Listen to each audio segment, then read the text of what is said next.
oír la voz de Dios. Yo estaba en el Espíritu en el día del Señor, y oí detrás de mí una gran voz como de trompeta. Apocalipsis capítulo 1, versículo 10. Un domingo el apóstol Juan estaba en espíritu. Sus pensamientos viajaban con los pensamientos de Dios.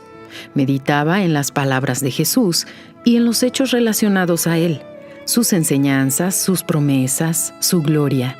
De repente, oyó una gran voz. Muchos esperan oír la voz de Dios audiblemente, con los oídos humanos. Por eso terminan confundiéndose, terminan obedeciendo a los espíritus engañadores o a las voces humanas. Eso no es estar en espíritu. La voz humana se oye con los oídos físicos.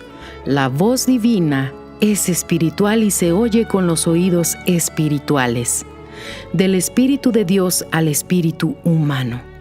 Pero ¿cómo estar en estado espiritual para oír la voz de Dios? Cuando el intelecto medita en la palabra de Dios.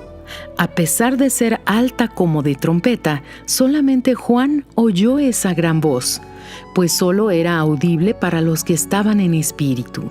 Así es con todos los que están en espíritu, solo estos oyen la voz de Dios, oyen y obedecen. No oiga la voz de los problemas, manténgase en espíritu, medite en la palabra de Dios y oirá su voz. Fragmento del libro El Pan Nuestro para 365 días del obispo Edir Macedo.